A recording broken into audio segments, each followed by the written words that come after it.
नए माली साल 2024 और 2025 के लिए सिंध का 3,300 अरब से ज़ायद का बजट कल पेश किया जाएगा। आपको पता चले कि सिंध में भी बजट पेश किया जाएगा और आज पंजाब में हुआ है, जबकि कल सिंध में पेश किया जाएगा। इसी पर मज़ीद बात कर लेते हैं बोल न्यूज़ के नुमाइंदे गाजी झंडेर से। जी गाजी, अपडेट कीजिएगा।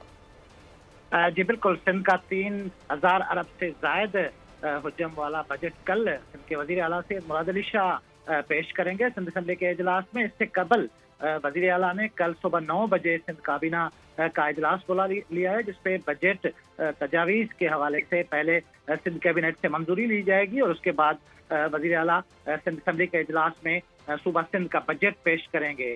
फाइनेंस डिपार्टमेंट के ज़राए के मुताबिक कल पेश होने वाले बजट में मजमूई तौर पर जो गैर तरक्याती बजट है सिंध सूबे का, वो 1900 अरब रुपए से ज़ायद मुख्तस करने की तजावीज़ है, जबकि सूबाई मुलाजिमीन की तनख्वाहों की मद में 728 और पेंशन के हवाले से 260 अरब रुपए से ज़ायद रकम मुख्तस करने की तजवीज़ है। कल जो सिंध सूबे का बजट पेश हो रहा है वो टैक्स फ्री बजट होगा और जिसका मजमूई तौर पर जो खसारा है वो 50 अरब रुपए बताया जा रहा है ज़राए की जानिब से।